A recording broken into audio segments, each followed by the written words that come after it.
Hello, everybody. Welcome to Directly to You. It's the 132nd episode. I'm AJ from Fanatics 4, but I'm also joined by OK Beast, two members of OK Beast, Ian and Alex, who has never been here before, ever, even once. I tried to get Alex on the podcast a long time ago. I said no. He said, I hate your podcast. Yeah, I never want to talk to you, especially when it's recorded. But also, I'm going to be on their podcast that goes up Monday. Yeah, Monday the 28th. Yeah, so check that out. All their stuff is linked in the description, dude. But anyway, This guy. you could support this channel by going to youtube.com/fanatics4, twitch.tv/fanatics4, and giving us $4.99. Or if you have Amazon Prime, link it to your Twitch account, and you get the Prime Gaming free sub, dude. Ooh. It's a great time. It's that easy, man. Take Jeff's money and give it to us. Okay. Yep. All right. I love saying Jeff because it takes away the hurt of. Yeah. Don't Jeff even give him his full name. It's like your friend Jeff. It's like you're going to your friend Jeff's house and you're stealing money from him.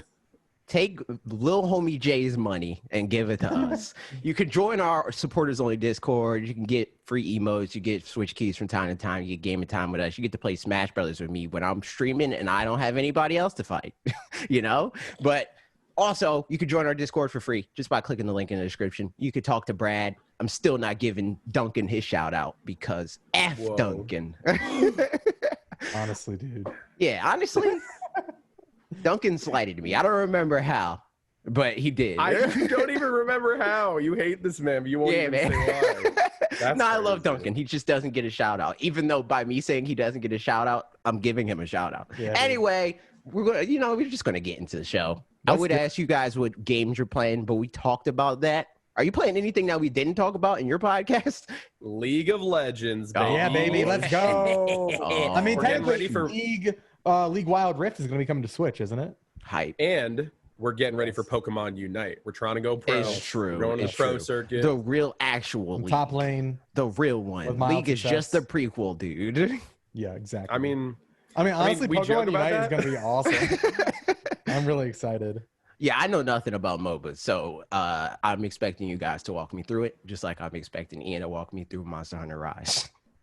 So they had new footage revealed today with that, and I'm telling you, man, the more this game gets revealed, the more I'm like, ooh boy, this is exciting. I mean, we could talk about that if we have time and news. I don't know. Mm-hmm. We'll see. You got the reins, man. You tell us what to talk about. We'll see. But since we already talked about games and League isn't on Switch and the real League isn't out yet, let's just, dive right into the news, dude.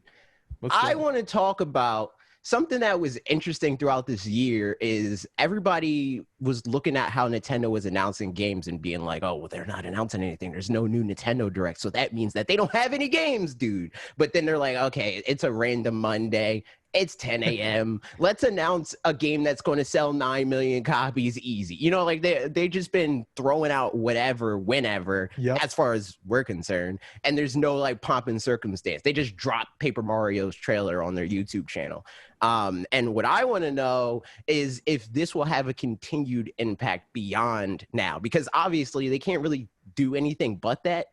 There's a lot of knobs that need to be turned and a lot of people that need to be involved when it's a full-on Nintendo Direct, but it doesn't really take that much to just be like, okay, here's a trailer. But the return on this approach has been similar, right? They put up a Paper Mario trailer for Origami King and it got more views than the Direct before that. So do they even need their Nintendo Directs for their games at least? I don't really think so. And we were just talking earlier about Monster Hunter Rise, right? That game, I think they announced it the day before, yo, by the way, 6 a.m., we're going to put a video out. And then Monster Hunter World and Iceborne have sold a stupid amount of money. And on the DS, that's where Monster Hunter became a staple title, right? So the fact that there wasn't a new Monster Hunter for the Switch, that's people have been kind of wanting that for years now. So this major moneymaker for both Capcom and Nintendo just again, like you said, no pomp and circumstances. You didn't drop that in nowhere.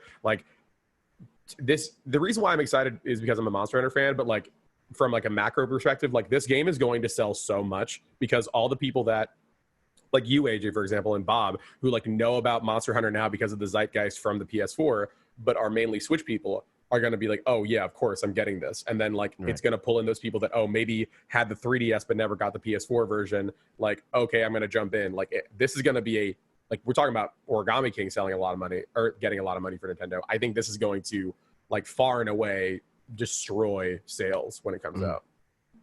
So yeah, I feel like, you know, I think the directs are still useful in the fact that like there are more people, there are people, I should say, that want more info than just like that trailer. And even if it is an in-depth trailer, like the direct is like a chance for them to, you know, get in front of the camera sometimes. I mean, they don't really do that every time, but like just give like little blurbs and more context to like what you can expect from the experience. And maybe that's like, maybe the directs are kind of like, you know, the kind of preemptive like primer for like, hey, this is like, it depends on the way they do it. Sometimes they announce games on the direct. Sometimes it's like after they've announced it, they have like that, you know, that here's like, this one's all focused on, you know, Animal Crossing, you know? Right. I feel like the directs kind of serve as primers and then like that last touch point before the game comes out to really like convert people. And then that big trailer is really what like, you know, gets so many views on it, like concentrated views. Everybody looking at this thing is interested in this thing. Whereas like the directs, it's like, you know, you kind of got like a smattering of people who like, they might be looking for like the next JRPG. They don't really care about, you know, whatever, like let's say Fortnite on Switch. I don't know.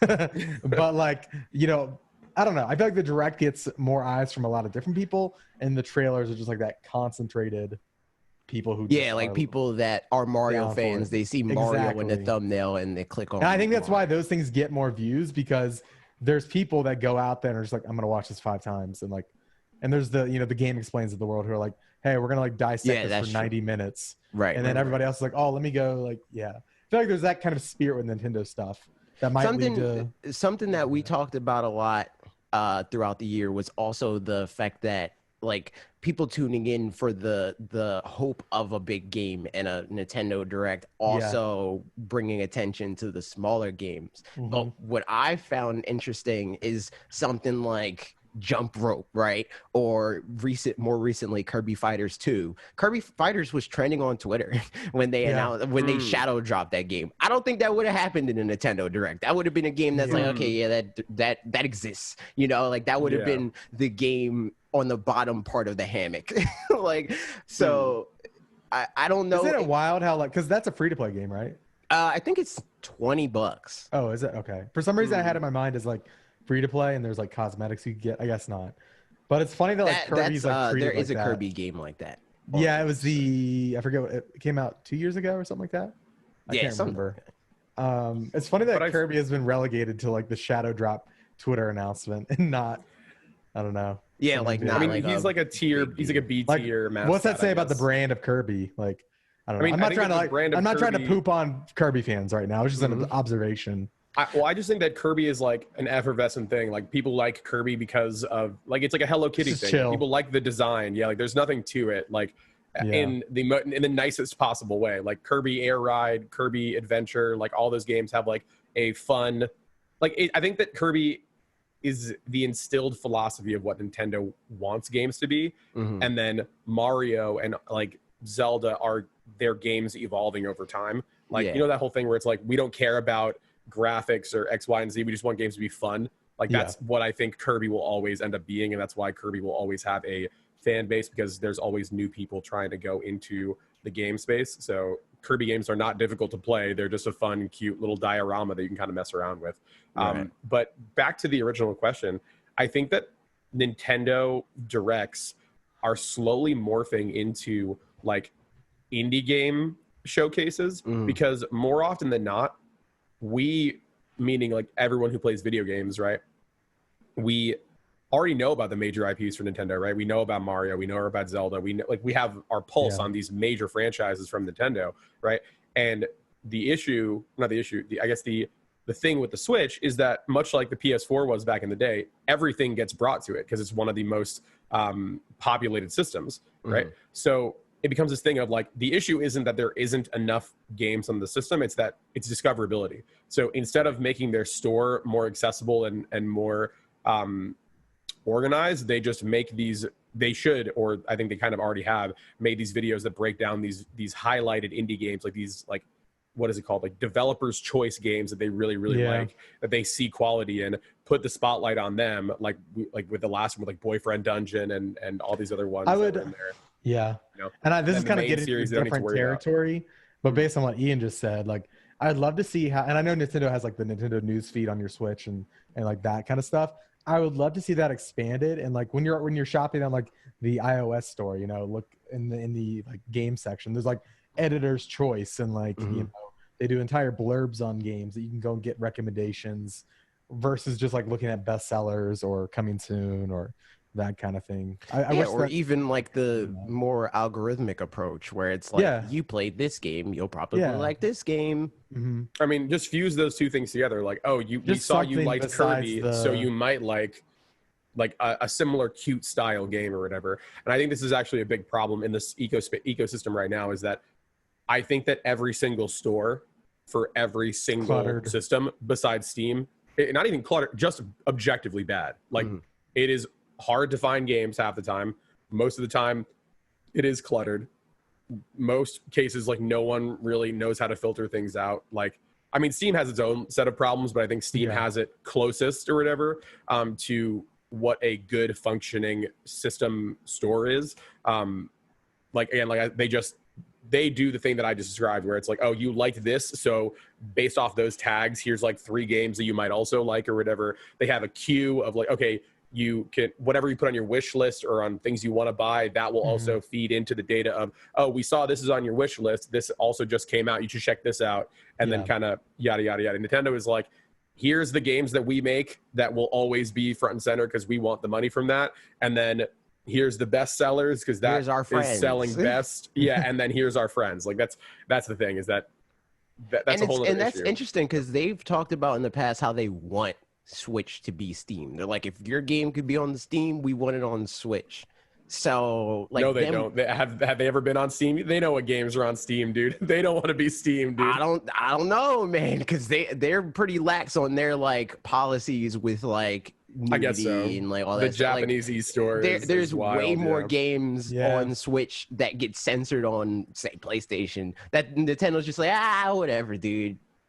I guess so. I guess if it's third party, I guess if it's one day, I guess if it's third party, they don't care. But like first party, the whole like the deep meme of like, oh man, all the Fire Emblem games are censored because I can't feed my waifu the candy in the game. Like, you know, that meme. Remember with the 3DS games, it was like that. Yeah.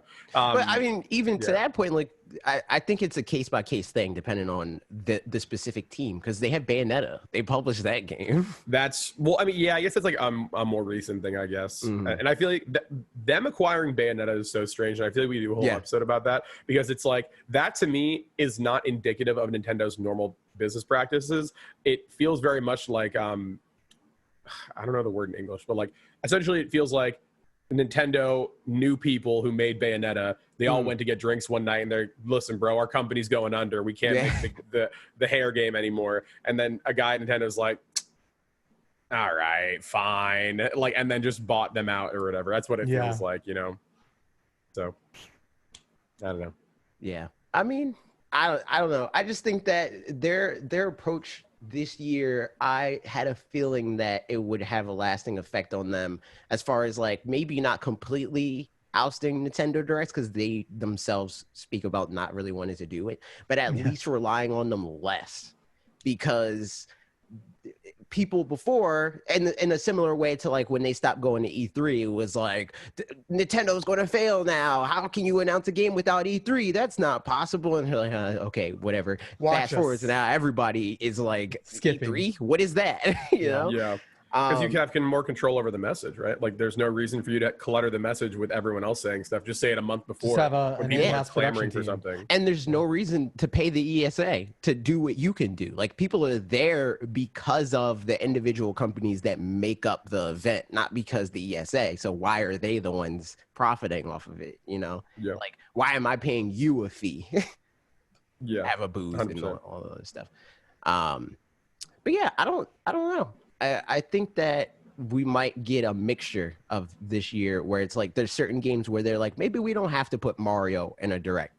And the same way that like Pokemon, right? Like when a new Pokemon game's coming out, Pokemon fans are not going to expect a reveal of a Pokemon game and a general Nintendo Direct. We know that that's going to be a Pokemon an hour long thing talking about 2 frames. You know what I mean? Like that's what it's going to be. Exactly. So I can see them doing that more with like their S tier franchises, their Marios, their Zeldas, you know, all that stuff. And then for the A tier franchises, the Donkey Kongs, the Kirbys and stuff like that, they would be the ones to carry everything else in the Direct, you know, where it's like, okay, we got a couple indies. We got the newest Yacht Club game or whatever, right? We want to put a spotlight on that. Spoiler, it's more Shovel Knight. Yeah, it's Shovel Knight 32-bit. But I gotta give it to it's what's the ninja game they're doing? Cyber Shadow. Yeah, there you go. That's what it's called. But yeah, like I can see them using just a lower tier of their franchises that can't necessarily generate the same hype as their like top of the top tier game by themselves to elevate everything else, because pretty much every Nintendo IP is more recognizable than most other IP owned by other game developed studios. You know, develop 10 more times. Developing. Exactly.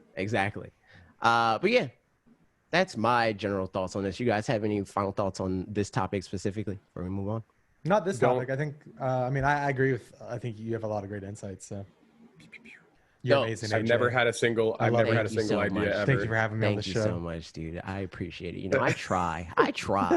No, but also people who try, we do segues here. Parker usually does the segues, though. Whoa. It's Microsoft. They're trying real hard to get everybody's love and adoration by buying all these studios. And one of the studios that they recently bought is Bethesda, who's a studio that recently started to embrace Nintendo. And now it's like, you just started being here, dude. Now you're going over there to Microsoft. Is that going to change anything? I don't know. I think Microsoft and Nintendo have a great relationship now, and we've already seen like Xbox exclusives come to, you know, Cuphead, Ori, now Ori 2. Right. Like I think Bethesda will continue to publish on that platform. I mean, like they're just leaving. If there's any console at this point in time you want to be on, it's Switch. You know, at least I feel like the attach rate is still like pretty nutty. Yeah. And yeah, I mean, I think it'll be fine. But what do you think? The main thing for me that gives me pause is I feel like even Microsoft prioritizes putting the games on Switch that feel like traditional Nintendo games. Yeah. So it would seem like they would be more hesitant to put a Doom on Switch, right? Like they wouldn't necessarily want to be like, oh, we know Fallout hasn't been on there before, let's try it now. Yeah, they just would keep it so Fallout's not on Nintendo platforms. Oh man, yeah, Fallout would be rad on Switch. I wonder if, I mean, like we've already seen Wolfenstein. There's a version of Wolfenstein. Yeah, Wolfenstein. Youngblood's on there too. Youngblood's on there. We have Doom, obviously. Like I think they'll look at those numbers because they obviously have access to all of, you know, the sales history now. And I think if there's good money there, I think they'll just continue. Like, hey, we have proof it's going to work. Like all of our games perform well on that console. Bring us more money. We're focusing more on software now. Like, why wouldn't we do that? You know what I mean? But right. And that gives them even more money to acquire the other studios they want to acquire. And I think if they do that, that presents even better of a case for Games Pass on Switch. Dude. Because like if they start buying whole studios that they're like, we just bought them so that we can use them on Games Pass, they're going to still operate much in the same way that they used to. I mean, why not? Think about, can you imagine a future where Game Pass is an app? That's what I'm saying. Yeah, systems. That's what it's on Android, like xCloud. Right. Like imagine why can't, if you have it on Android, why can't you get on Switch? Yeah. Can you imagine? Yeah, I'm saying, can you imagine like you open up your Xbox? Like, they stop making systems, and it's like you open up like Xbox. I mean, in theory, you could run xCloud off of a Switch. Can you by you installing the Android APK or whatever? Right. Like in theory, like it wouldn't work the way that is intended, obviously, but like that is already a possibility, and it's not even that difficult to do. So like I can imagine a weird hypothetical future where Microsoft is like, listen, we lose money year after year after year making these boxes, and we're just tired of losing that investment. And we're already making like you ever hear about the money behind gym memberships, why they make so much money? Because people buy them and they forget, or they exactly like they buy them to feel good. They're like, "You hear new me," and then they just never go. Yeah. It's the proposition of value is why people do it, right? They're like, "Oh, well, I'll buy this membership, which will then motivate me to go to the gym more." And then 9 out of 10 times they don't use it, right? So like, it's the exact same thing behind like, oh, this game is 90% off sale, I might as well buy it because that value proposition is so high. And one reason why I have 92 subscription services for like Netflix and Hulu, and I never watch any of that ever. I'm too busy playing Switch. But yeah, like I think that might be. There's a hypothetical future where that might be a thing where like Xbox is like, forget it, we'll just be an app instead. Still control all the studios they do. Still kind of play this like behind the scenes player, and then you'll just open up your Switch with like the giant X, like black and green X or whatever on it.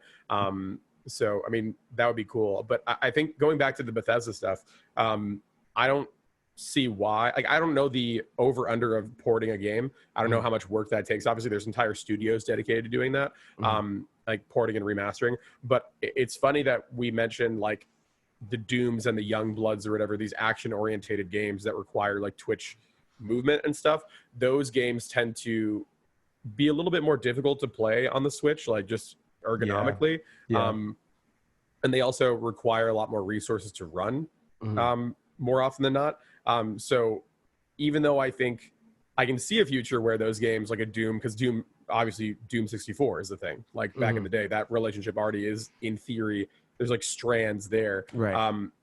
In my opinion, I think having a Fallout collection or having a Skyrim collection or the older games like that make way more sense because again, it doesn't require Twitch muscles. You have the VATS system in Fallout. It's more of an RPG, which is I think a perfect outlet for the Switch, both ergonomically and systemically. I think that's probably the best macro play. But again, I don't know behind the scenes what's going on if they want to restrict the IP to certain outlets or they want to kind of be more methodical about how they release these games year after year. I'm not really sure, but all I want is Dishonored on Nintendo Switch. Like out of this acquisition, that would be horrible. Oh, that would be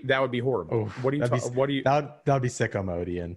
It would play awfully. What are you talking about? Just get you a pro controller, my guy. If they can get the Witcher 3 to work. I'm not saying that working and working are different. You can get the PowerPoint Witcher 3 presentation all you want, but I'm saying Dishonored requires in my if they can get Doom on there, I think they can get Dishonored on there. I think it's even less so about that because I think that's the. Are you guys talking about like the ergonomics of it? Like I think that a lot of people gravitate towards that in favor of porting more games where it's like, well, if they can get Witcher working on Switch, it's like, yeah, sure, whatever. But if they can make a game like Breath of the Wild on Switch, I feel like pretty much any game could work on Switch as far as like mechanically. It's just they wouldn't be able to just be like, compression. Who does that? You know, just throw all our assets on there. Optimization. We don't need that. We got these super powered computers in plastic box. You know, like that sort of thing. I think is what hinders games from coming over to Switches because it's not as easy to port over a Switch game or a game to Switch as it would be to say a PC game to PlayStation 4 or now PlayStation 5. Yeah, you know? sure. Yeah. The other thing about this whole Microsoft situation, you guys hear this this rumor, I barely even want to call it that they're trying to buy Sega. Really? Yeah. So it's all stuff that's like freaking 4chan sort of situation of like they just announced a blue Xbox Series X controller. I saw this. All that the blue in his background. Yeah, like it's Sonic. That's a 5-head idea. That's a Sonic blue. 5-head idea. I think y'all are please leave your basement once a week. It just please, doesn't make any sense on multiple levels for them to do that. Because since when has I guess they could try, like that would be a play for them in Japan, maybe. Yeah. But since when have people gravitated towards? They did just do a whole presentation about Xbox in Japan with Tokyo Game Show. So Yeah. I can see maybe making an extrapolation off that, but like, no, like for what? Like, I think the only other like way that this rationale is coming to play is like, oh well, all the Yakuza games are coming to Game Pass, and they just showed up at Tokyo Game Show, so that's it's happening. Well, like Sonic. Again, and we just talked about the Bayonetta joke, right? Where like Japanese business is very different from the traditional like Western business. It's not a market that is easily penetrable because again, a lot of I'm not saying this from someone who knows nothing about it. Like I lived in Japan for many years. My family is Japanese and stuff.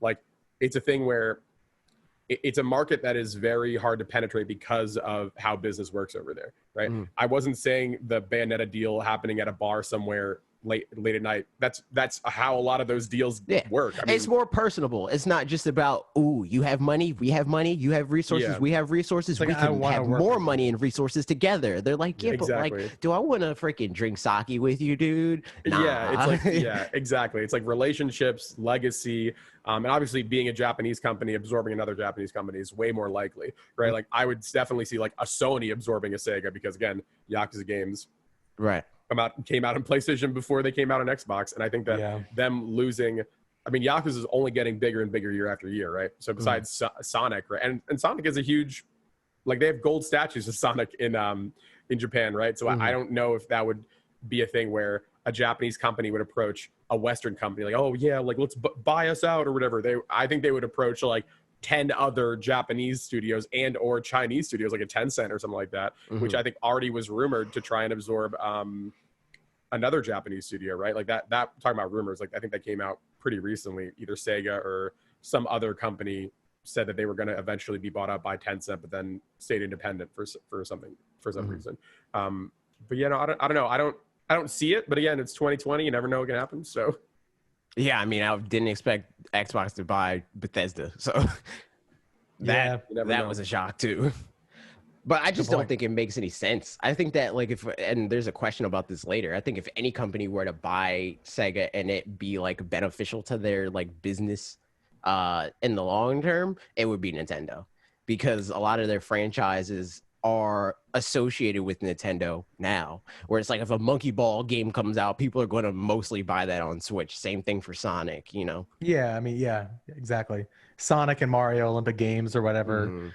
And I don't think Xbox, like, I don't mean to offend any Sonic fans that are listening. Wow. I respect you. I respect your fans. I don't know if Sonic as a brand, and I know that Sega publishes way more than Sonic, but I mean, do they? I mean, Yakuza. Yakuza, Sonic. Like, I'm trying to think of anybody else. I mean, they own Bayonetta, so there's that. Yeah, I just don't think that brand like has as much recognizability with the Xbox audience, and also, I don't think the brand itself, I could be wrong, has as much staying power as it used to. Like, it doesn't. It's not as like the Sonic brand is not as potent as it once was. Like, there have been some good games like Sonic Mania. That's been Persona. True. Sega They do have Atlas, so like, all that stuff.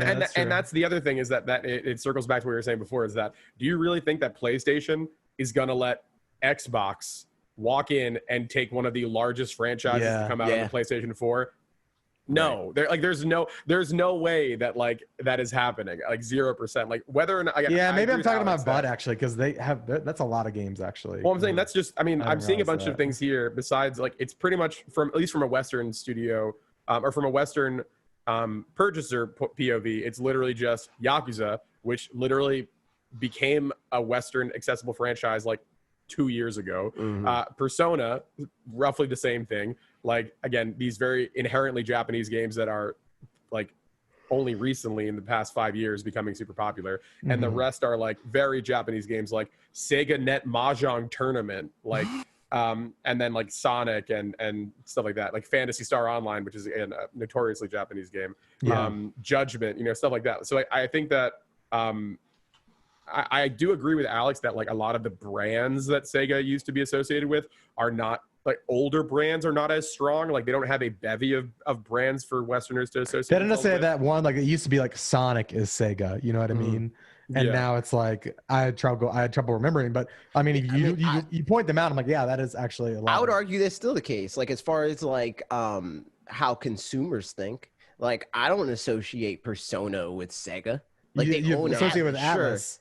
Yeah, right. But it's kind of in the same way with the like Bethesda thing of like how they're supposed to still be operating autonomously from Microsoft, where Bethesda is still Bethesda. Atlas is still Atlas in my mind, where it's like technically Persona is a Sega IP, but I think of it as an Atlas IP. Yeah, that's valid, but it's, and this is where we're kind of, or not we, like I'm out of my depth on this one, where I'm like, yeah, like it doesn't make sense to me for Sega to get absorbed by any other company besides another Japanese company, especially a PlayStation, like a brand that is very associated with PlayStation, right? But I mean, again, like we said earlier, you never know. And I also just searched as we were talking, Sega's net worth roughly is around $2 billion. So again, it's not impossible, right? Wasn't the transfer for Bethesda like what, 7? Yeah. I mean, Microsoft could do it easy. I think Nintendo could swing it. They have a pretty big war chest of just money they can do whatever with. Oh yeah. I don't know if Sony can. It might be a little bit more tight for Sony. Yeah. But I think if it's between those three, they might cut them. Yeah. I mean, if anything, I think Sony would just like try to buy the. Yeah, it's definitely not a Nintendo. It's not a Nintendo sort of thing to do. Like they've only acquired like one studio in recent memory, and that was Retro, and it was literally to recoup. They were like, if we don't buy this, no, not to save them, to save their investment specifically, because they started the company together with former Iguana developers and stuff like that. And they were just spending money, just, you know, being Westerners. And Nintendo's like, this is not sustainable. You have 250 employees. You're working on 4 different projects. None of them are done or anywhere close to it. We got to buy you out, you know? So like, that's how that happened. They don't do it because they're like, we need more manpower or we need more IP. They do it only when they feel like they need to. Yeah, true. For like logistically. And I feel like also going back to the Atlas thing, I feel like Atlas games take so incredibly long because in relation to other teams, they're just so small. So I feel like that would be a value proposition for Sony of like, hey, we have testers here. We have like a huge team of like, we make the PlayStation. Like if you need help, like let's figure out a relationship that is sustainable. You made one of the most popular RPGs in our system in years. So like, let's make it a thing. So yeah. I'd be curious if Sega and Atlas would even want to do that though, because it seems like they're trying to move away from being just a Sony thing, especially after they saw like how well Persona, which one, 3? Persona 3 or it was 3 that went on PC. Oh, I was recently? 4. Oh, 3 or 4. Yeah, 4. But do you know really well? So they're but do you know how hard it was? Like there's interviews of like, oh, like we hope that people buy this game on PC and we really hope. And then every Persona fan is like, bro, we've been asking you since 2000.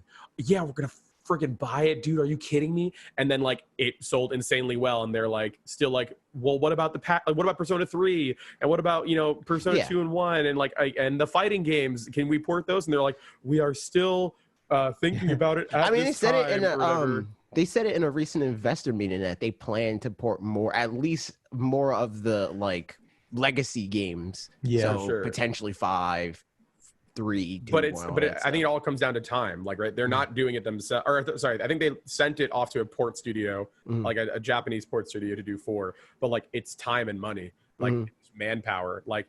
Those games. I don't even necessarily mean that this is something that they're definitely going to do apart from anybody. I just mean that because they floated this idea of like, oh shoot, we tried the PC thing, it did really well. Do we want to be a multi-platform studio now? Yeah, entirely. Yeah, I think it's also, or at the very least, Switch and PlayStation. Yeah, I think this is the nature of the time we're in. Right, it doesn't make sense anymore to be console agnostic or console agnostic or whatever. Like it doesn't make sense because you're just losing money. Like it's not like back in the day where people would be like, oh man, I rep PlayStation till I die. I'm buying 100 copies of Gex the Time Lizard or whatever. It's like, no, I'm gonna buy whatever thing that I want that that's available to me. Right. Yeah. And they're just like, I mean, I think PlayStation fans would freak out if like a major Xbox franchise came to Xbox, right? Same thing that goes back and forth between all the systems. So I think that most studios are now like learning, like if we don't have an exclusivity deal, there's no reason why we shouldn't. Yeah, I mean, even the OEMs themselves, as far as Xbox and PlayStation are concerned, they're like, Xbox is like going full bore. They're like, you want a Nintendo? You want a PlayStation? Fine. And PlayStation's like, okay, we'll put it on PC. You know, Yeah. Nintendo's still Nintendo, but Yeah. So yeah, we'll see. We'll see what studio Xbox buys next and whether or not it'll impact Nintendo. We'll see. What if Xbox buys Nintendo? Yo, that would be the power play, dude. Sony and PlayStation merge into Sony box, buy out Nintendo. No, you know what would be the biggest power play? Tell me. If Apple was like, you know, we want to be in games, we're buying Nintendo. Like, I think that as far as like, and you talked about, I think that if any American company that is like adjacent to games could do it, or American companies, let's extrapolate a little bit more. I think Apple could buy Nintendo, and I think Disney could buy Nintendo, because those are two companies that Nintendo already have their relationship. Yeah, they already have a relationship, and they've said multiple times that they base their business model on them and a lot of different verticals of their business. So it just feels like a lot of people there at Nintendo admire Disney and Apple. So it wouldn't surprise me if they were like, they're like, fine, I guess if there was any company. Mario's coming to Apple Arcade. Oh my! I mean, he's already there with Mario Jump, right, or whatever the name of that app is. Mario Run. Yeah. Mario Run. I thought it was Mario Jump. My bad. It should be. Yeah, it should be. But it's like, I think there's a Sonic Jump or something like that. It's like somebody made a meme about that, and it like just doesn't make any sense. Them being like, no, you guys got to swap. You guys got to move over, dude. You guys got to trade, because it doesn't make any sense. But I mentioned retro a little bit earlier, and they're topical in the next discussion that we're going to have. And that's because they keep buying out, or not buying out, but poaching developers from like high profile game, like, you know, hardcore gamer games. Recently, they hired a level designer, an environment designer from God of War. And interesting. They hired a few different people from different Call of Duty eras to develop Prime 4 specifically. That makes sense. Yeah, I think it makes sense from people that aren't like super big Metroid fans, because every time I talk to Metroid fans about how Metroid, I mean, for all intents and purposes, especially Prime, is a shooter, they're like, it's not really a shooter. It's it's an adventure game. It's a shooter. Like, yeah, I mean, you know who they should be recruiting if they're smart? Who? Okay, we're talking about like selling and moving things around. Mm-hmm. This would be a hyper giga brain play for Nintendo. They sell the IP of Metroid to Bethesda, because literally Doom is just Metroid. That's like, that's what it is. Like, replace the demons with aliens, and then you have the same type of game, like movement, power-ups, puzzles. You got platforming. Yeah, like that's like, and it kind of sucks to say, because like Doom was allowed to evolve because Doom 2016 was so popular, right? Like Doom to Doom Eternal is like a huge jump mechanically, and like aesthetically and all this other stuff. But like Metroid has been dead for so long that like it unfortunately has skipped out on these chances to evolve. Now to the point where we're at right now, and like the heart of that franchise is taken by another franchise that a different dev studio's made. You know what I mean? See, but that's the thing that I don't know if I agree with that. I think that Nintendo's perspective on game development could be huge for Metroid Prime, in the same way that their perspective on game development was big for Breath of the Wild. Like, I don't think just any studio that makes open world action games could have made that game. Oh no, for sure. I agree with that. But I'm saying just like game to game, like if you look at what was it, the one that came out for the Wii or whatever, Metroid Prime 3. Yeah, like whichever one where it was like the same POV as Doom. Like I'm having like Well, that's all flashbacks 3 of playing primes. that one. All 3 Yeah. primes Doom. Yeah. Like I'm just feeling like there is a comparison to be made there. Yeah, for sure. In the gameplay designs and the gameplay ideas for sure. But yeah, I agree. They could do something interesting, but I think Nintendo's weird because all these IP that we still know that we think are super powerful, like monetarily, don't make money. Like Zelda before Breath of the Wild didn't make the money you thought it made. Well, Zelda made profited, money. It just didn't. but, like, it wasn't as big as it seems like it is. Well, see, but that's the thing that's interesting about Nintendo overall, because they have a lot of IP that people know of, and like their the brand Metroids awareness of the world is really high. They have games that, like, for any other studio, they sell pretty well, especially given their budget for these games. They just have higher standards because they freaking put out Animal Crossing and it does 22 million, you know? So when a Star Fox game sells 4 million, they're like, Star Fox is a failure. But any other studio's like... And that's what I'm saying, is that like there's a difference between brand awareness and success for Nintendo. Like we all know about Metroid, but that doesn't necessarily translate to people wanting to go out and buy it. Same thing for Star Fox, same thing for these other IP. Like there's a difference, I guess, between awareness and strength. And I think there's something even in between that comparison where it's like the level of success, because I don't think there's any real argument that those games aren't successful monetarily, in the sense that they make them a lot of money. They just don't make them as much money. So it's like where Breath of the Wild, when they first released that game, their lifetime goal for that game was 2 million units. They're like, this game is a massive success if it sells 2 million units. If a Skyrim game lifetime, or if Skyrim or any other Elder Scrolls game lifetime sold 2 million copies, Bethesda would go bankrupt, you know? So it's like Nintendo's margins are pretty decent, you know, like they're really good with their budgeting. I just think that they have really high standards. So for sure, while Metroid, I think is like on the worst end of that spectrum, as far as like it's even less successful on a game-to-game basis than Star Fox, it still has the potential to do really well, even by their standards, especially given the recent like glow up of Breath of the Wild, right? Where it's like, because beforehand, and I talked about this a lot of times before Breath of the Wild came out, where it's like there's only one Zelda game that technically sold 10 million units, and that's Ocarina of Time, and that's over multiple re-releases, consoles, and a port and a remake, you know, all that stuff. But Breath of the Wild is sitting close to 20 million now.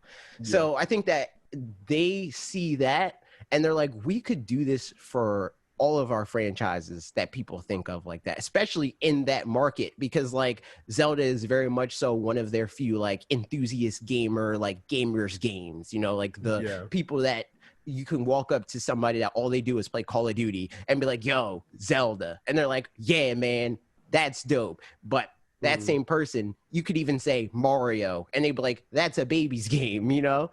So I think that Mario kills in this one, though. You're like, I think Metroid is another one of their properties that could be really embraced by all facets of the gaming world without any of the asterisks of like, it's a baby's game. Yeah, I mean, we'll see. My confidence wavered after like Metroid Ball or whatever it was called. Oh yeah, like you're talking about Blast Ball with Federation Blast Force. Ball. Yeah, that blasted me away. So I mean, again, it's hard to surprise me when it comes to Nintendo. Nintendo can do anything. More than any other company, they are going to surprise you. But it's one of those things where like I'm always hesitant when it comes to franchises that have been long dormant coming back.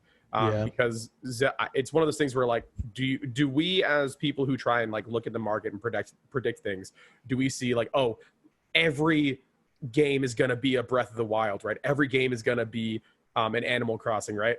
I don't think so, because those things had crazy cult followings even before their re-releases on modern consoles, right? I'd argue even Metroid does. Metroid has a pretty crazy cult following. Yeah, well, then the counter to that is that Zelda had a game come out every generation that was like, let's say, medium levels of success. Medium is relative, obviously, but like same thing for Animal Crossing is that they had the mobile game, they had the DS game. Well, Animal Crossing was just huge because it was a big franchise. It's pretty much always been. Exactly.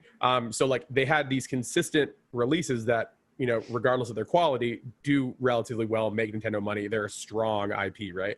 Metroid, besides Blaze Ball or whatever it was called, I couldn't tell you what their last a bag just fell and now it's brighter in my room. Same as Metroid Returns or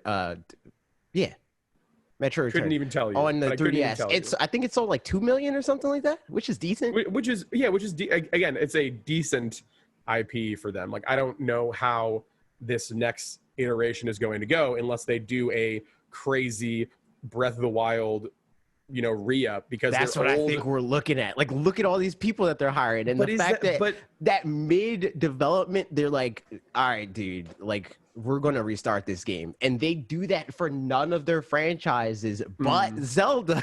That's their only other franchise that they're like, all right, we got to hit the reset button, dude. I don't care if this game's gonna take 10 years to finish. It's going to be, you know, like that's how they look at Zelda. So the fact that they're looking at Prime 4 like that specifically gives me a lot of faith in this game specifically. Yeah, and I'm not even a huge obviously Metroid optimistic fan. Yeah, I'm not a Metroid fan. I mean, I'm like mid on them, but again, I don't think I've never played a Metroid game. I think Samus is cool. I played a little bit of all the Prime games. You know, like, cool. Yeah. But I'm cautiously optimistic. I would love another cool, badass female protagonist, like just kicking ass and destroying aliens or whatever. But I'm just curious to see and apprehensive to see how this next version is going to be. Because if you told me, Ian, a man who has played one Zelda game to completion, barely, oh, Ian, you're going to fall in love with this next Zelda game, I would have laughed at you, right? So that's the beauty of Nintendo, is that while every other video game company is like, yeah, we're going to do what you expect, and then like the last 5% will be out of your realm of possibility, Nintendo is like, yeah, this Zelda game is nothing like any other game that you've played before. So enjoy. You know, I'm curious to see what that is going to end up being. I think that's the thing that excites me the most about games like Breath of the Wild and now Prime 4, where they look at games that are underperforming in some way. Like Zelda was doing fine commercially because it always did around the same thing. So like they build these games with that expectation of being like, people like Zelda, it's an important franchise for us. It's going to sell like 4 to 6 million copies. So let's build a game that's going to be successful at 4 to 6 million copies. But critically, it was underperforming with Skyward Sword, and people like every game since then was like, really, I'm tired of this formula and stuff like that. Yeah. So they looked at that and we're like, nah, we don't like this. We're hitting the reset button and we're making a game that people are going to love again. And I think that if that's how they're looking at Prime 4, which just all signs are pointing to that being the case, I think we're in for a crazy game, honestly. Yeah. You got me excited. Yo, I'm hyped. I'm ready for it. I'm ready. Very ready. I'm ready for 2024, dude. 2024 Metroid Prime 4 makes sense. Speaking of 2024, if we survive that long. Speaking of 2024, Ubisoft was teasing a new Rayman thing. And the second that they saw people getting excited for it, they're like, wait, hold on. No, but we're not doing that though. JK. I love Rayman. Rayman Origins and Legends, so good. I love Everybody Loves Raymond. Are we talking about the same thing? Or? Yes. No? We're talking about the exact same thing. But it was like some concept art or something that they posted on one of their Facebook pages. And like people in the comments were like freaking out. So that like Facebook. Yeah. Once they saw everybody losing their minds about this, they immediately were like, no, we're not working on a Rayman thing. But like, they gotta be, you know, like the last full Rayman game that came out was Legends on the Wii U in like 2013. Yeah, we've only had it's been that long. Then. Holy it's been long time. Which one came out? There was one that came out, Rayman 2015. I could have sworn there was one. I think it was a re-release of Rayman Legends. Was it? Yeah, because it came out. It came out on originally it was a Wii U exclusive, and then they ported it to it might have even been PlayStation 3, like Xbox 360, PlayStation 4, all that stuff. And then most recently, 2013 in 2017, they re-released it again on Switch. Yeah, so we got Rayman Legends came out in 2013, which was like right before the new consoles, but it was like one of those cross-gen titles. Right. So it's a very long time to go without like what used to be like one of their marquee franchises, right? Like, I feel like before they did the whole like Ubi, whatever they want to call it, art, engine. Ubi. They call it both, dude. Before they did that engine, Rabbids kind of just replaced Rayman. It was like this whole thing of like they tried to do like the comic book approach of like, we want to do this new IP, so let's use one of our powerful IP to introduce our players to it. And then they embraced it more than they expected. And they're like, all right, Rayman can get out of here, man. It's all Rabbids all the time. And then after this whole thing, they brought Rayman back, and now he's gone again. I want him back. I miss him. I have very good Rayman memories. I miss my friend Raymond. Raymond. I miss him. Yo, dude, my conspiracy theory is that Ubisoft killed Rayman when Nintendo killed the Mii's. They're like, all right, dude, next gen, we're not about characters that don't have arms. You know, I'm sick of the floating hands all they gotta and legs. Give Rayman arms. 2021. Put Rayman in arms. It's like the trailer like zooms in on like his feet that are hovering and his hands, and then you just see. Yeah, it's just like shoots out, and then oh, you made it way grosser. and it's like you can control his arms with the Joy-Cons. Oh my god, I hate. And then it's him dancing like salsa music. It's like Nintendo Switch, Rayman, Rayman Legends 2. I thought you were gonna make a freaking Switch pun, and I was about to hate it even more. I thought you were like, Rayman switched on or something stupid. Oh no. Rayman, switch it up. But yeah, man, they're denying it now. So now Rayman is dead. Rayman, freaking what year? Like when's the first Rayman game? I played it back on PS1. I think it came out like 1995. So Rayman 1995 to 2013. Ripping. I could be wrong. It's so sad, dude. We're never seeing another Rayman. Wait, so people, I mean, I'm always like talking about like Splinter Cell. I haven't gotten a new Splinter Cell. True. Yeah. Since 2013. Both of those titles. Everything died in 2013. Yeah. What's up with that? I don't know, man. Speaking of things that died in 2013. Rayman. This is not a truthful segue, but Amiibo are still a thing, apparently. I thought it was just a Smash Brothers exclusive thing, dude. I had no idea. We're getting Mon Hun, baby. We're getting Monster Hunter Rise Amiibo. We're getting some cards for Animal Crossing. Yeah, they're reprinting the Animal Crossing cards, and they're cheaper. Which is $5.99, something like that. It's wild. Cheap. I think they're like $5 or something like that. Mm-hmm. It's crazy. Ian, what do these amiibo do in Monster Hunter Rise? They get you special armor. That's it, man. For freaking $12.99 or something. That's literally all that. That's the cost of a Fortnite skin. That's just all like armor. People dropping $20 for a Fortnite skin. You get a statue and a skin in Monster Hunter Rise for $12.99. It's true. But don't buy these. Just go and buy the cute plushies of the monsters online. That's the real life hack. Wait, they got the dog one. He's an amiibo. That is true, but it doesn't look good. I'm getting the Japanese collector's edition where you get the fluffy dog Switch armrest thing. Have you seen this?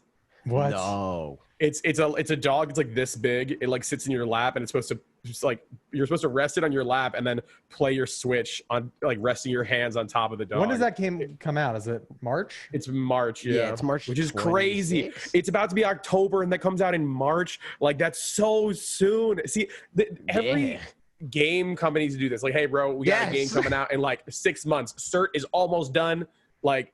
Y'all are gonna have it this date, like that because that's long enough for me to be excited, but not long enough for me to burn out. So now I'm like, be tired of being excited. Like, just give me the thing. Exactly. And you know what I did as soon as I saw this trailer? I went back and played the old game to have as much fun as I can with that. And then the second I'm done having fun with that game, guess what? It'll be in March. The new game will be here. Yeah. Exactly. The environments the screenshots look really awesome. And Yeah, I saw Parker. He tweeted something yeah. about that where he was like, comparing it to Generations on Switch. Yeah, Generations on the Switch does not look good. You can tell it's a ported FPS game, but this game looks like good, pretty like, good, unironically good. Yeah. Right. Yeah. So what are you guys' thoughts on Amiibo? You think there's a future past this? Because I genuinely, like, I made that joke about the Smash Brothers thing, but I think that the only thing that moves the needle on Amiibo is big IP that people want to buy multiple versions of that thing. Like, I think the only other thing that, for whatever reason, they didn't embrace Amiibo with that they could is Pokemon. Like, they got Animal Crossing, that makes sense. Smash Brothers obviously makes sense. Pokemon would be wild. They tried it with the little like beta amiibo when the Wii U first came out, and it was like the Pokemon Rumble ones or whatever. But like, what if they what just is he did doing? that? What is he doing? Full Pokemon games. What is Alex doing? Why does he have so? God. This is a video exclusive. Go to youtube.com/ Oh my god! directly to you. Is that true? Yes, that's what it is. This is the future. Figma. Oh my god. That's the new amiibo. This is the new amiibo. The giant Figma Apex Legends, but it's gonna be for Monster. Imagine like a giant. You can't see. I mean, they already do. They already do those. I know they already do those for Monster Hunter specifically. But like the thing is, like I don't see amiibo going away just because like it's free money. Like people who like the games will want to get them. Collectors will want to get them. People who are like, oh, I really want a Monster Hunter thing, but I don't know what to get. Oh, this is like $15. It's small. I can put it on my desk. It's like a little trinket. That's perfect. I feel like it fits every vertical for them. Look at that big robot man that Alex. Like imagine like you just have like a giant Monster Just Hunter a huge freaking amiibo. like and amiibo can be anything. Like imagine how to put like a giant statue on a Switch. Yeah, you just place it on the freaking Joy-Con. Yeah. You use that amiibo once and you're getting Joy-Con drift. Yeah, pretty much. But yeah, I feel like that they'll never get rid of the idea of amiibos. They'll just slowly start releasing them less, obviously, when they have less ideas and less IP to use. But like amiibo as an idea is genius because we've already seen it can be anything.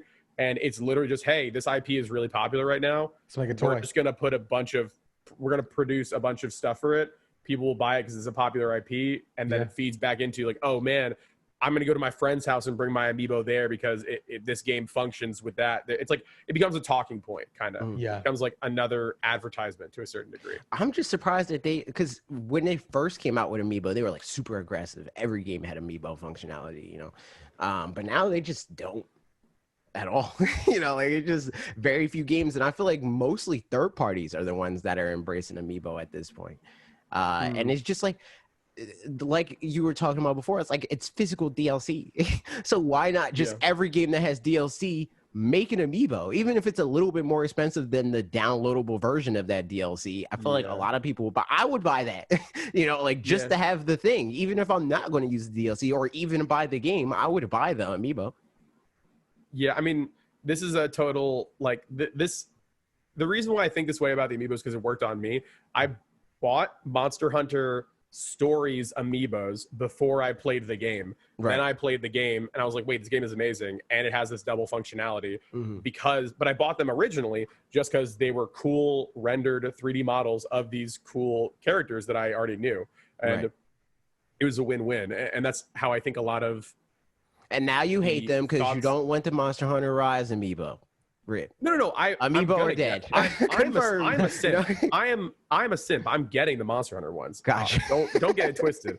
But what I'm saying is that that's how I think Nintendo thinks about amiibo, is that they're not going to push it as hard because there's no direct reasoning right now to do it. But like when they want to make a little bit more money and they see that an IP has stopping power, they're going to use the amiibo idea to push it. They know Monster Hunter people are psychopaths, so they're like, we'll make 3 amiibos and get $100 million from these crazy Monster Hunter people. So yeah, that's why. It's true. That's all the news we got for this week, guys. We're gonna go into my video. My video this week was about services, and it was wild because I planned this video a very long time ago. It was like there's just times where I'm like, okay, what do I want to talk about, and then I'll have that idea, and I'm like, no, that's not a good idea for right now. I'll bin that and I'll come up with another idea, and then Nintendo will have a direct, and then that's what the video is about. So I'll have like 4 or 5 videos just sitting in my notes waiting to be made, and this was one of those. And Bethesda, and I already had the script started. This was already like a definite thing. I was going to make this video. And then the Bethesda announcement happened. I was like, okay, thank you. I will 100% make this video now. That was the sign from the gods. And I basically was saying that, and the gist of the video was that, like, Nintendo, I know they don't want to make a Games Pass sort of thing because a lot of their money comes from their game sales now. Like, the power of their IP is the current games still sell like crazy. But the old games, a lot of them they don't even use. So it's like, why not monetize those in more ways than just sitting on the virtual console? Because I feel like they're averse to that now, because that's not definite money. It's just people will buy that, and then the idea of having it is fine or whatever. But if you put it in the context of like a streaming service like a Netflix, I think that's a lot more appealing for people generally, because they're like, oh, I don't really want to spend $10 a month on buying individual games that I may or may not play, but I'll pay $10 a month for tens, if not hundreds of games that I may or may not play, you know? Like, there's definitely that contingent of gamers that's like, I want to have the game. I want it to be mine. I don't want to rent the game or whatever. But I feel like most people, in the same way that exists in film and TV and stuff, I want to have the Blu-ray or whatever. I don't want to stream it. But the bulk majority of people are like, just give it to me on Netflix. You just reminded me. My dad last night texted me asking for the Xbox All Access link. So I'm pulling that up in the browser. But yeah, like I think that's a very interesting conversation to have, because I think the growing majority of people don't really care about ownership of the thing, as long as there's that perceived ownership. Like, as long as I can go to my phone or my Switch or whatever and open the thing up and it works, that's good enough for me, right? And then there's other people who like, well, I want to make sure that no matter what, I have this. And I'm like, if there's an instance, and granted, like, wilder things have happened, but like, if there's an instance where like you lose all of your digital catalog of games, there's probably something more major going on that caused that to happen, to where that's not really, it's like, is the grid okay? Do we have the internet still? Like, you know what I mean? So it's interesting. Do we have electricity to play these games? Yeah, right. Are we just going to look at a cartridge? And another part of it is like, I get it. There are certain games that I'd rather have, like Smash Brothers. Like, I would rather own that game than to rent that game. But you still have that option. Like on Xbox, you can still buy the game, but you don't have to buy every game now because Game Pass. And gamers kind of always had that mentality where ownership mattered, but not really, because it only mattered as long as they wanted to still play the game. And then once they're done with the game, they take it to GameStop and they trade it in. Yeah, I feel like the Steam audience is really big about it. Like, I mean, for a long time, DRM was a huge thing. Digital rights management, for people who aren't aware. If you're dumb, no, I'm joking. Like, where you have to have like internet access to access a game. That was where like a lot of like, a lot of games came out, like GOG and stuff like that. It's like, hey, these are DRM free. You can use them anytime. And like, I remember that was like a big topic last gen, like going into this gen, 2013. That's like Xbox. That's what killed Xbox. Yeah, the DRM conversation. Yeah, and if you think about it now, it's like, I don't know, it probably wouldn't have been a big deal now as much. Yeah, because that's every game. Yeah. Like now, like Fortnite, like that's any online game, that's games of service. You pretty much have to. It's like built in by nature, and it's inherent. It has DRM. You know what I mean? So it's interesting. But yeah, that was that conversation, and people left comments, leaving their thoughts and telling me I'm wrong and stuff. I don't think that many people told me I'm wrong on this one. But Tyler Davis says, I would love to be able to, once a month, choose a game from the classic service to download forever. That way, when the Switch's online is eventually ended, I can still play these games, as the Switch is the console I could see keeping for a long time, like I will my 3DS. So, I mean, similar line of thinking that we were talking about. That would be interesting, but I don't know if they would do that. Like if it was just a thing of like pick one game on the service and you download it and you keep it forever, especially since because then people are just gonna download their favorite game and stop the service. Yeah. Yeah. And also a big thing that I talked about in this, because every time Nintendo does anything, there's always going to be some type of caveat that people don't like. So I could see them doing this service, but I think they would take a Disney Vault approach where it's like, yeah, Mario Galaxy 2's on here now, but when we want to release it, we're taking it off. You know, like when we want to get your $30 or whatever, it's not on the service anymore. And it's for that reason that I doubt that they would make games downloadable, unless they did like a selection of them where they're games that they know they're fine with just people downloading, like the original Super Mario Brothers or something. I could see being one of the games that just like, you get to keep these forever. Or it could be like a PlayStation Plus collection thing where a selection of their games are just always downloadable for people that are subscribing and stuff like that. Or maybe it'd even be a thing of like, you've been subscribed for X amount of months and you could download. You unlock something. Yeah. I don't think they're ever going to do this because, again, Nintendo's very antiquated with how they view their online service, and it just doesn't make sense because, again, like you said earlier, there's like, oh, okay, well, now all the Mario games are available. Fork it up, baby, $60. Here it is. Like they remove their ability to force you to buy games ad hoc whenever they want. So I think that they're just going to always have the revolving door, because then eventually the revolving door game will become available for full purchase later. Right. Like I could definitely see them doing a service, but I can't see them doing it where you keep the game forever. Oh, definitely not. No.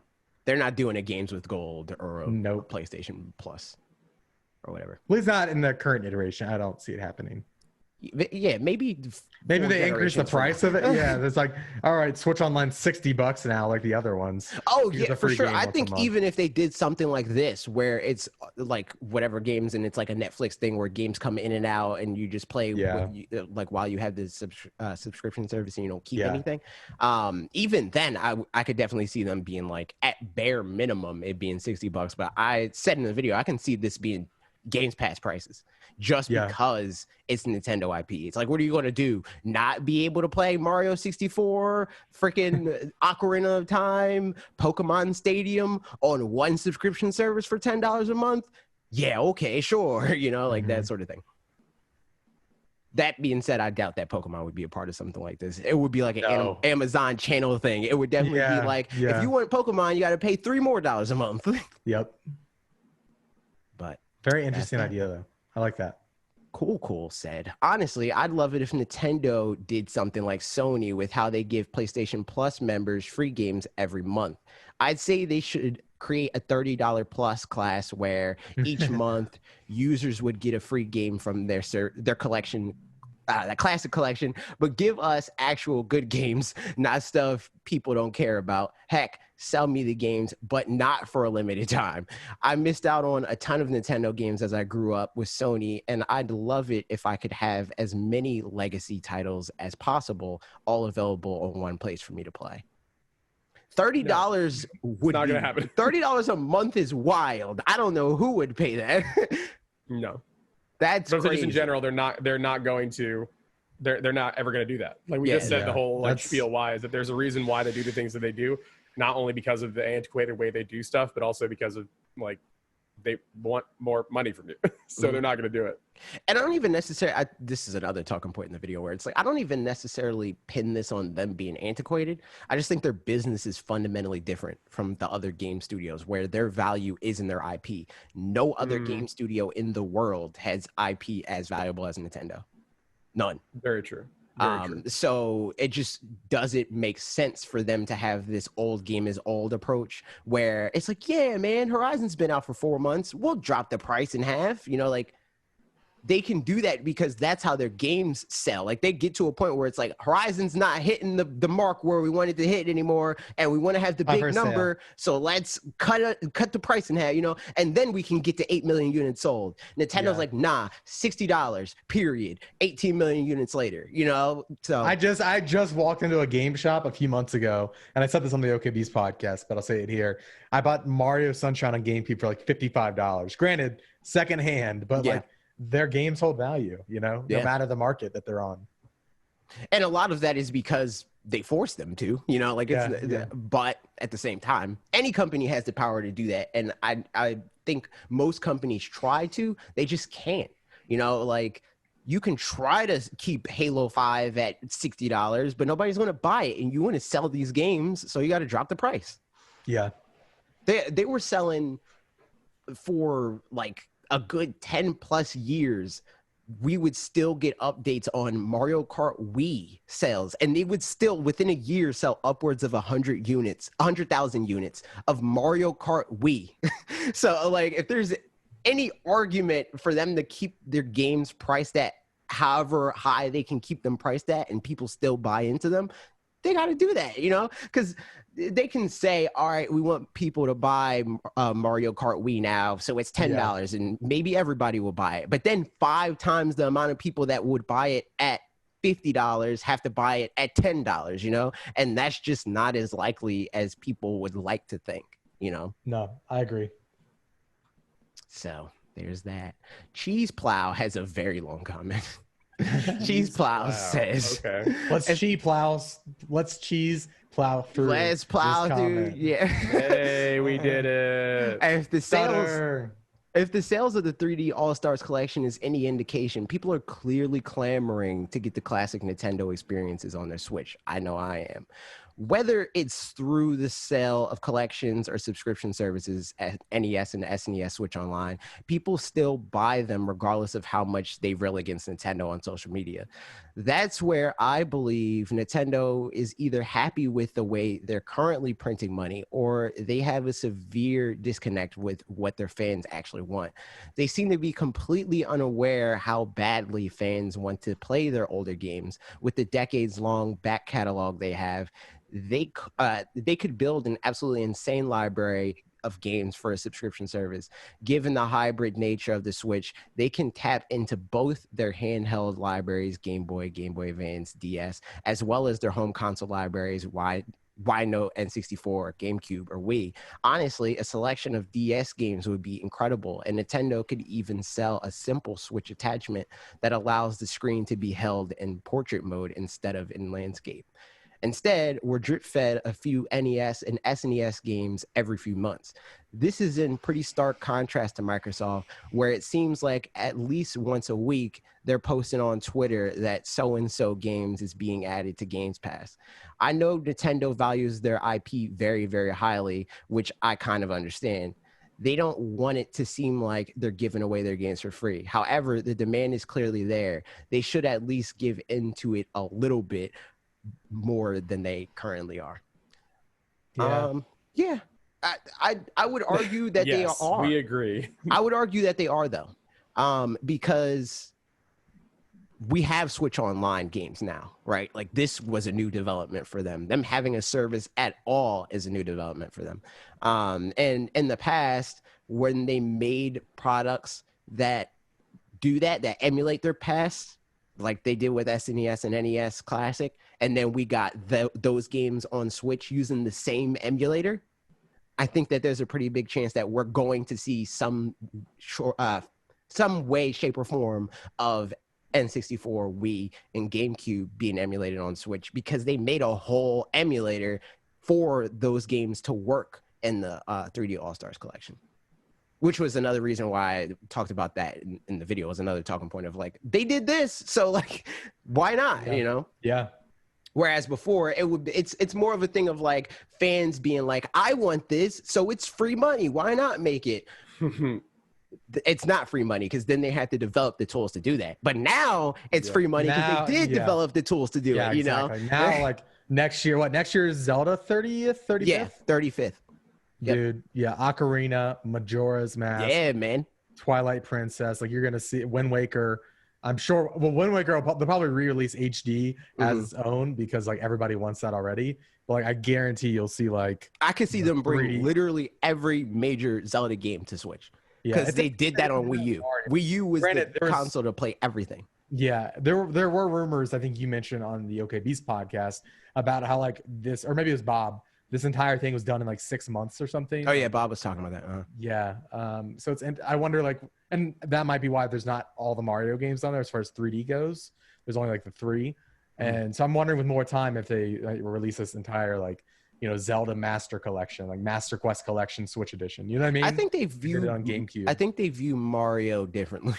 I think that's the main thing. Like that's why we don't have. I think Galaxy 2 not being a part of the collection is because they wanted the succinct messaging of like, this is Mario throughout the 3D eras. You got the N64 era, you got the GameCube era, and the Wii era. You know, like they didn't want to complicate that message by being like, well, there's only one on these other 2 eras, and there's 2 on this one. So what would be the Zelda ones if there was like the Zelda? If they did the era thing, I think Ocarina, obviously. I think I think they would have to do Ocarina. I think they could honestly do Ocarina, Wind Waker, and Twilight Princess, but I think that Skyward Sword would make more sense. That said, isn't that whole game like all motion? I was about to get to that part. That said, I think that what they might do is do what they're doing now with Mario, where they have 3D All-Stars and then they release 3D World. I could see them do Twilight Princess, Wind Waker, and Ocarina of Time, and then release Skyward Sword as a remake separately. Yeah. So they rework the emotion to work better with the Joy-Con, and because I never played Skyward. Well, I mean, honestly, like I played almost all the Zelda games, but I'd never beaten them. Especially as a kid, all the N64 ones, I didn't have a memory card. Like it was all cartridge-based memory, and I rented games, and so I never finished Ocarina or Majora. And so I'm interested to play those, and I missed out on the Skyward Sword as well. And those are games that like they've recently made remakes of, so like they could very much so just be like, all right, the 3DS games, we're porting them up. For Majora and Ocarina specifically. We'll see what happens. So, we'll see. And since Zelda's like a franchise that they typically release multiple games in the same generation, because we have Zelda 1 and 2 on NES. SNES is the black sheep. And 64, we got Majora and Ocarina. On GameCube, we got Wind Waker and Twilight. On Wii U, we got Twilight and Skyward Sword. On Wii U, we just got Breath of the Wild because it's Wii U. And on Switch, we're getting everything. You know, like we're making several Zelda games on Switch. So, I mean, I can see it. Yeah, I'm excited. Me too. I'm hyped. But even more than that, I'm hyped to get into the Q&A, because Q&A is where fun stuff happens. Because we usually good questions. I try to get people to send us wild, like stuff that has nothing to do with any of this stuff. Like I prefer for people to send us questions about stuff that we would never make a video about, because like we're just going to make a video about most of the other typical stuff, you know.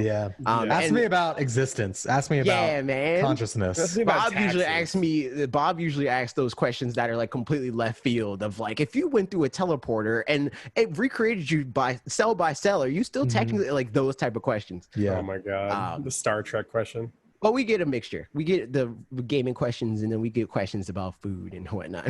Let's do it. So we're going to start with the YouTube community post. The Pagonging says, we still don't have a true holiday game, Mario Kart, LOL. So what do you think will be the holiday game? Isn't technically the Pokemon DLC the holiday game? I mean, isn't that going to be coming out in November? Yeah. You said technically it's technical. I mean, yeah. But I think that we probably will get another like game. Speaking of Pokemon, What do you know, I wouldn't be AJ? surprised. No comment. I wouldn't be surprised if it was Pokemon Snap though.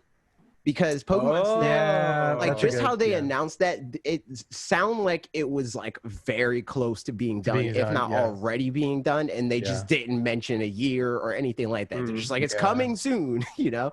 And for Nintendo, coming soon usually means 4 months, 2 weeks, you know. Like, I mean, you could get. I mean, honestly, a good holiday from Nintendo with what they've shown would be Pokemon Unite. Pokemon Unite and then Pokemon Snap. I mean, that'd be wild. That'd be awesome. Think Pokemon Snap.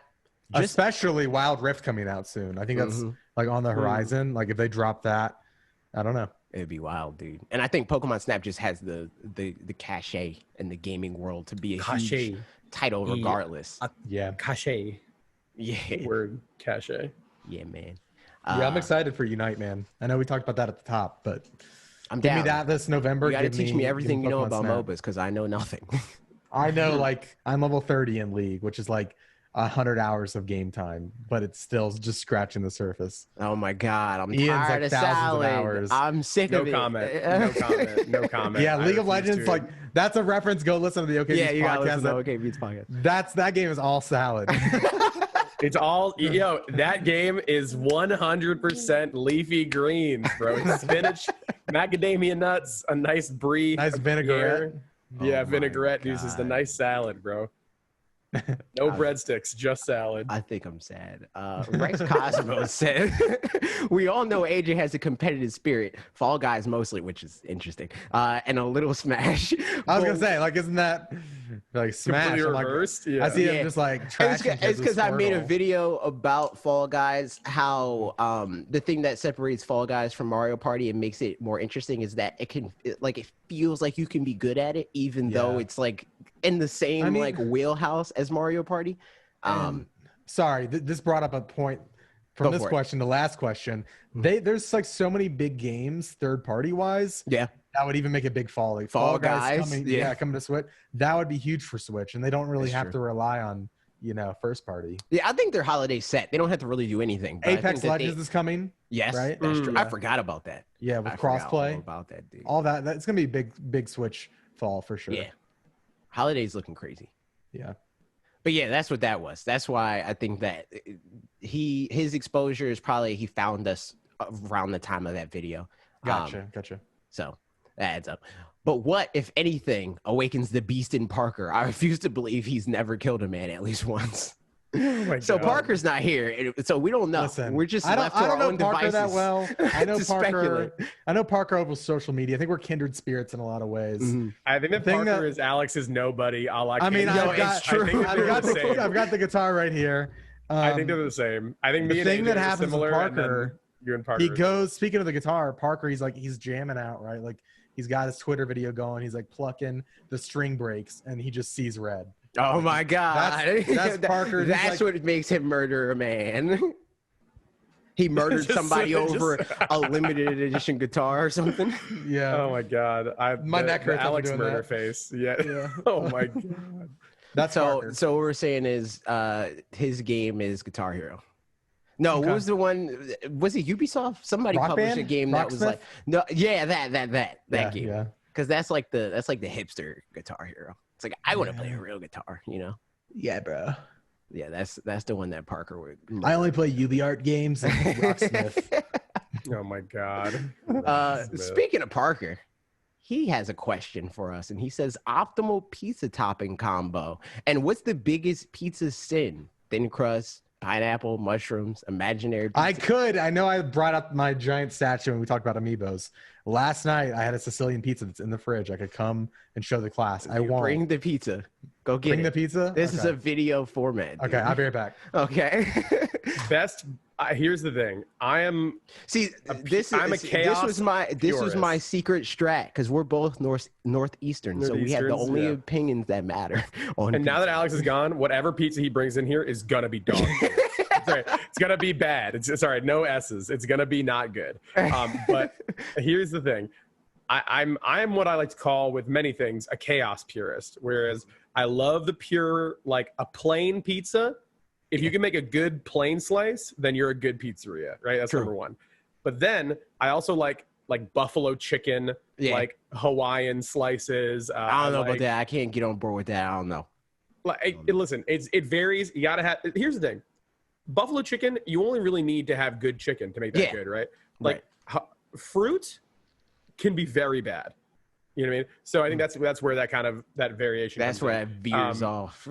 Yeah, and it's also a textural thing. I think some people don't like it because it's a Yeah. textural thing. But I think that's where I stand. Where it's either I like nothing on it, like just Or go wild. He's- dude. or Me an too, me too. insane amount of stuff on it. Like So- I think we had one with like it was like sun-dried tomatoes, Yeah. Artichokes. Let me read you this one pesto from the and place. stuff. Audrey So he James. couldn't show the class, man. He doesn't have the pizza. No, I have the pizza. Here's one of them.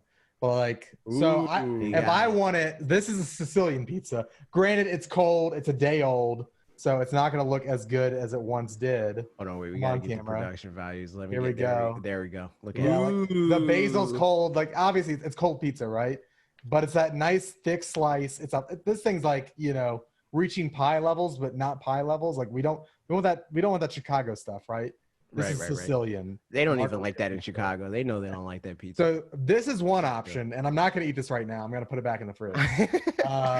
And then you've got, if we're doing New York style, which is my favorite style of pizza, cheese all the way. Just straight is Ian making a pizza too? He might. Honestly, he might be. YouTube.com/directly to you.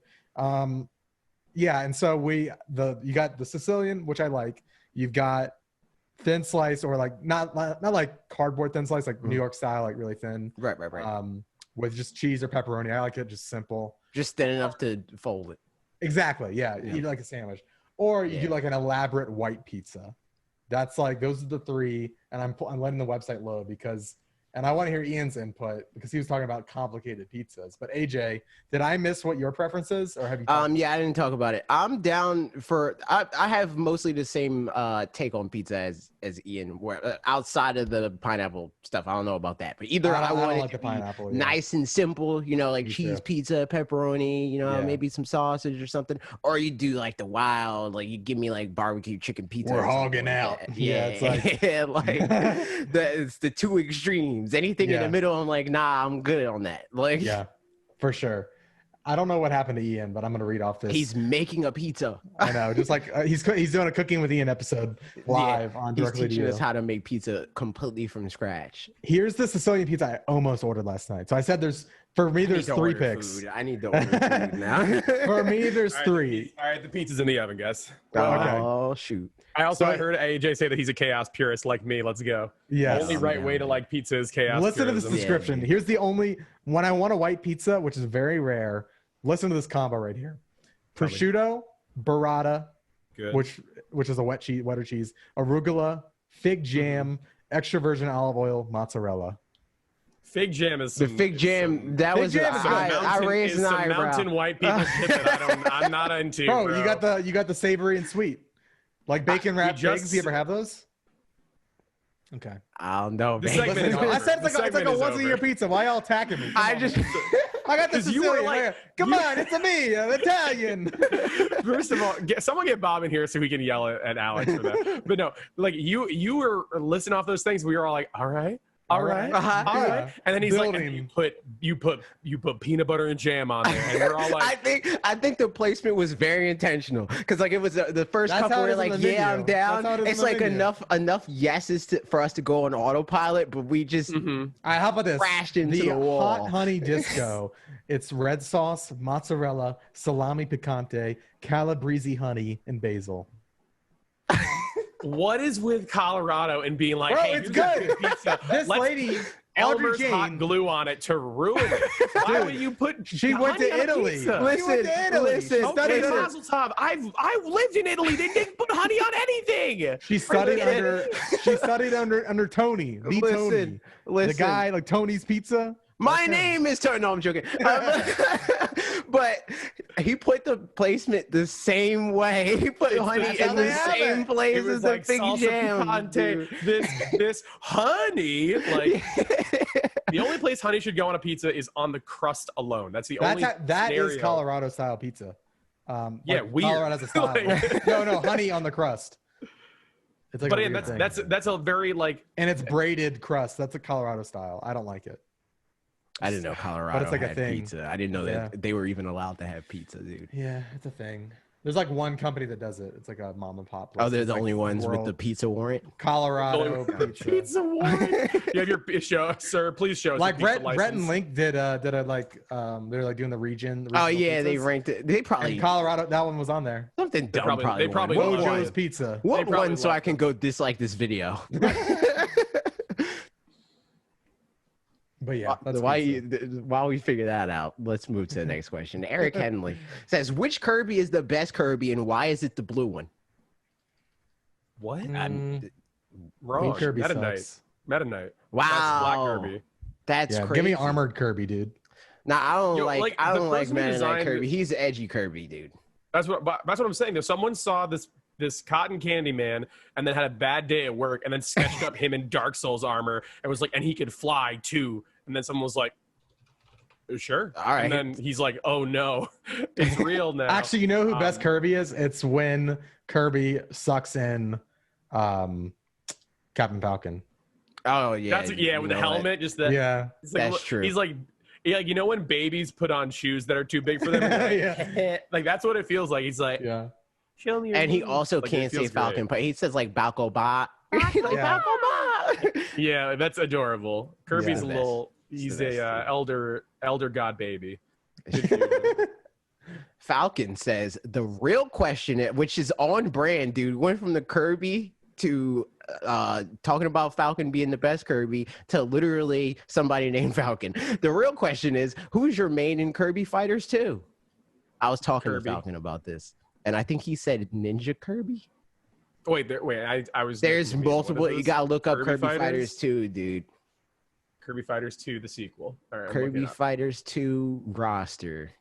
Mine is Italian. Also, I was just kidding earlier, by Street. the way, about Blue Kirby sucks. It was a joke.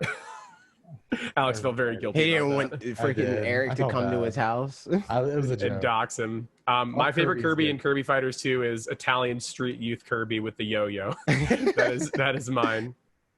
Little Jimmy. My biggest experience with Kirby's is Kirby's All-Stars. I take it Racing- back. what's the Artist racing Kirby. one on It's Artist GameCube? Kirby.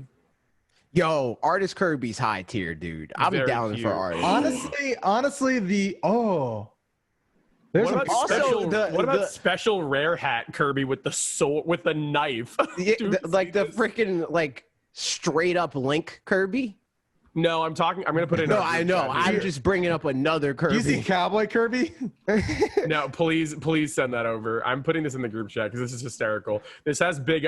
What is that? It's a knife energy. Like it's so Oh my good. God. Wait, this is amazing. Somebody made a tier list already, dude. Gooey is that quad S tier. He's the best in the. But this entire is game. like a competitive tier list. This isn't even like. That's what I'm saying. Yeah, I'm saying he's quad S tier. He's unbeatable. I like the Shout out Kirby Gooey. with the wrestling mask, like the one on the front Luchador cover. Kirby. Yeah. Yeah. What's the That's worst cute. Kirby though? The worst Kirby is freaking Bandana D. I hate Bandana D. I can't stand Yeah. that character. These it's not their game, bro. What are you doing? I can't stand people that are like, you know who I really Could've want just in ended it Smash there. Brothers? Yeah, I could have just left it there. I just That- hate people. You know what's the best Smash Brothers? It was like who I want for DLC? Bandana D. You're dumb. You're not allowed to play video games anymore. You're dumb. Just You get can't out of here. Just stop saying things forever. That's good. I like that. But yeah, no. Bandana D works Kirby. I'll hear no arguments to the contrary. No, I agree. Scootish. comments. Scootish. And he says, should companies like Nintendo be more vocal about how much COVID has affected their workflow? Do you think that would satiate the fans that are constantly angry about not getting what they want? No. No. No, because I think The if reason you have why a- if fans you have aren't a- satiated is because they're stupid. If you have a can't make single people brain smarter. cell, you know that COVID has affected the entire world. Obviously, have some compassion and know that things are harder. Well, not Yeah, even that. Just like it takes like literally like bro, we all make stuff on the internet, right? And even that, like on multiple episodes of the OK Beast podcast, I've been like, hey guys, if we don't sound like we're feeling it, it's because the world's on fire. Yeah, dude. I'm not sorry for feeling this way, and if you don't feel this way, then you probably live in space because that's the only place where this is getting affected. Are you on the space station right now? That's the only way. That's the thing that's even worse about it, though, because I think they know that the world is on fire, and that's why they expect for these companies to do more than even a normal year, because this is a pretty typical year for Nintendo. Some people, even now, like as far as like releases that have happened, not the cadence of how they announce them, but quality of the year and like franchises that are represented and stuff like that, it's pretty typical. But people want more because they're home more. So they're like, you're supposed to entertain me, and because I need to be entertained more, you need to work more. They're not allowed to be affected by the pandemic, because if they're affected, then that makes our experience worse, you know, like that whole stupid thing. Yep. Again, you can't. Explaining something to someone calmly and rationally will not change the fact that they're stupid. Yeah, because they're already dumb. Like, just the fact that they're complaining about this, they're already unreasonable, because it's not hard to understand that you can't even go outside. You think a major, like, production that involves several countries and people, like, this is a very complicated thing to do when the world's not on fire, but people can't go outside. So how are you going to accomplish something like that complex when the world's on fire, dude? Doesn't make any sense. A very salty snail graces our presence and says, like Kirby Fighters 2, what other spin-off sequels do you think Nintendo has up their sleeve? Personally, I think Federation Force would be more well received now that we have a real Metroid game on the horizon. You know what? That's a good point. Arguably, I think that's a good point. That's something that Parker was talking about, and we talked about it on the podcast, where a lot of people were like down on the Nintendo Direct mini showcases and stuff like that. But after we got the last few announcements, the Mario 3D All-Stars and the Hyrule Warriors Age of Calamity, people are like, all right, this year's cool or whatever, dude. We can have whatever you guys want now. And then people were super hype about the next mini Direct showcase, and it didn't really matter what got announced, but it was received well regardless. Yeah. Although I would argue that even then, that Direct was probably a little bit better than the rest of the mini showcases. But it was good for sure. All around, I think that giving people what they think they want before you give them what you think they want will make them more receptive of the thing that you think they want. Yeah. I'm just waiting for the Direct where we find out Mass Effect is getting remastered, the trilogy, and coming to Switch. That would be a great game to have on Switch. Do one of those? That's what I thought. Yeah. See, but EA's I never played them either. I never played them. EA's big dumb. So what they're going to do is they're going to announce it on every other system that can already play these games through backwards compatibility and whatnot. And then they'll get their sales for that, and the Switch fans that are like, oh, we're never going to get this game, we'll buy the game on the other platforms. And then 8 months later, it'll come out on Switch, and then they'll be like, but freaking Commander Shepard can be Mario, $60. Like, that's what's going to happen. I'm calling it now. Commander Shepard and Smash. Poggers, dude. What if we did that? That'd be pretty crazy. I'm just saying. I'm okay with that. I'm okay with that. He'll probably be either bad or too good. There's two possibilities for DLC. Either you're broken or you suck. Duncan says, no question for me this week. My brain is potato salad today. Just want to say I love you boys and hope you're all doing well. Thank you, Duncan. Love you too, Duncan. Love you, Duncan. Even though you're not allowed to get shouted out on this show. No shout outs, but you're cool. No shout outs allowed.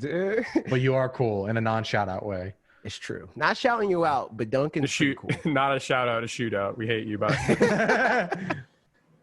Bianca Wick says, which game have you spent the least hours playing and why do you hate it? What? Why? Alex seems like he has an answer. I'm like, the games that I don't invest time in games I don't like. Yeah, like if I hate it. Hold on, let me look at my Switch. There's probably something. I have games that I invest a lot of time in that I still play that I hate. That's a different answer, but like games that I stopped playing because I hated them, I feel like I couldn't tell you because I don't care about them. I'm very good now at knowing if I'm gonna vibe with a game, and so I don't really have games that I hate because I don't play games that I wouldn't like. Right. So the best I can give you is games that just didn't work for me, and everyone else liked it a lot. Carrion. That just came out from Devolver. It didn't hit for me. It didn't. I mean, I respect it. I'm about to say something that's going to make gamers mad too. I didn't like A Hat in Time. I hate that game. Game sucks. Yeah. But that game also made? Isn't that game endorsed JonTron, and JonTron's a horrible racist? Yeah. I thought they removed them. Yeah, I think they removed them. Doesn't help that they didn't take the 10 minutes to search if JonTron was an awful human being. Like, bro, I hate that. It's like, guys, we did the effort to rewind this mistake. Bro, it literally takes a 10-second Google. Like, you don't get like, if I throw up in the middle of my friend's floor and then I clean it up, my friend doesn't go, bro, you cleaned it up. I'm proud, bro. It's like, what? He's like, bro, you have an alcohol house. problem. Why Yeah, I was like, did you leave drink my that Get much? help. It's 2 p.m. on a Tuesday, bro. Leave my Yeah. house. You know what I mean? So that's my opinion on that game. But yeah, I feel like I'm in the same way as Alex, where like I know based off of the game where I'm like, oh, like I'm probably gonna vibe. But just by looking at a game, like I'm gonna like this, or like the gameplay loop. Yeah. Oh, or like there are some games where I like the gameplay loop, but I just never go back to. Like I was gonna say, Death Stranding is a game that I really liked in the moment, and I've been wanting to go back, but I haven't gone back yet. But that's different than me hating it. You know what I mean? Yeah. I think that this is more common for people that don't do what we do. That's true, yeah. We get games and we don't feel obligated to finish them because we get games, you know, like we're going to get, whether we buy them or not, there's going to be something else to play, you know, whereas other people, it's like, I spent $60 on this, or even $30 or $20. I'm going to play it, you know? Oh, but regardless of me and like talking about games on a podcast or not, like if I am miserable playing a game, whether I was doing this or not, there's nothing on this planet Earth that will force me to finish a game just because I put money into it. Like, yeah, if I'm already, I call it a loss. I trade it in. I sell it on eBay, whatever. Or if it's digital, I'm like, all right, whatever. Like, yeah. Oh, Final Fantasy VII remake. I much respect to that game. I just didn't. It's not my kind of game. At least like where I'm at in it, and I probably put in 6 to 8 hours, and I was like, I'm good. Wow, dude, you're still eating the salad or whatever, dude. Yeah, exactly. Yeah, it's true. Like the salad doesn't taste that good. Yeah, that's valid. That's valid. And I'm not hating on it. That's just like my experience, right? And I choose to use my time otherwise. Alex says that it's a waste of time to play Final Fantasy. You heard it here first. You heard it here first. Yeah. Exactly. I said that exactly. Dude. I hate weebs. Damn. I hate weebs. I was like, wait, am I allowed to say damn on my show? No, bro, it's your show. Cowboy D5 from the Discord. We're in the Discord questions now. Nice. It's super early for this week's podcast. Oh, by the way, you don't gotta wait. People in Discord, you don't have to wait to ask questions for me to say ask questions. You can just ask them whenever, dude. We'll pull them. We'll find them. That's what Cowboy did. He just asked a question. He said, but hypothetically, because their track records makes me believe they won't. But what if they made Bethesda games Xbox and Game Pass exclusive? How much does that shake up the next gen landscape? To continue the line of thought, what if Nintendo bought Sega? Should it happen? Could it happen? And would you be excited? Also, which Sega series should be revived first? So let's approach the first. We kind of talked about all these things actually in the middle of the show. We did. But like, will Nintendo buy Sega? No, but it would be cool if it happened, because then you'd actually have Persona games coming to the Switch. That would be cool, but it won't happen. How would the landscape change if they made these games exclusive? It wouldn't change, because Bethesda games come out once every 100 years and they run like they're on Windows DOS. So I don't think it's going to change anything. I'd argue it would change for the better for Xbox in the long run. I think people would be mad, but I think that they would have franchises that mattered. Yeah, like that. Yeah. But now people still have the perception where it's like, I'm still not buying an Xbox because I could play this on Windows, or like that whole thing. It's like, I bet. So I think that in that hypothetical world where they bought the franchise, the studios and the IP, and they approached it like a traditional game platform holder would, that it would be a bigger deal than it is now, or not a bigger deal because it's going to make them money regardless. It arguably would make them more money doing it this way. But it would move the needle more in the perception of gamers, and as far as the Nintendo buying Sega thing, I mean, I think that maybe one day it could. I don't know if it would unless Sega like needed it, like Sega's going under. Yeah. Then Nintendo's we'll like, all right, we'll bail Sonic out, fine, It's like in an anime when the two rivals go head to head. It's like Mario v Sonic. Yeah. And then when you least expect it, Orochimaru, he's about to kill, I don't know, Sasuke. And then Naruto's like, you have quote, I watched weebs. Alex does the weebiest possible reference. I was about to say it. Betrayed by himself, bro. Betrayed by myself. When I haven't gotten to it yet, but like when Bakugo and Deku team up, it's like, you know what I mean? They're unstoppable. Yeah, we're Sasuke. Like, nobody's allowed to kill you, dweeb, except for me. Deku. Like that's I can't wait till I team up. Also, I can't wait till I team up with my high school bully. My windows are open. that. My neighbor walked by and thought, and they looked in the windows. And You're doing VO for the next My Hero Snackademia, dude. That's it's true. It's true. Good point. Kushal? Parker said his name right. I don't remember how Parker said it. I'm sorry. Do you like seafood? I love it. It's been forever since I've had good fresh seafood. Hell yeah, baby. Live on a coastal seafood. city now. From the East Coast.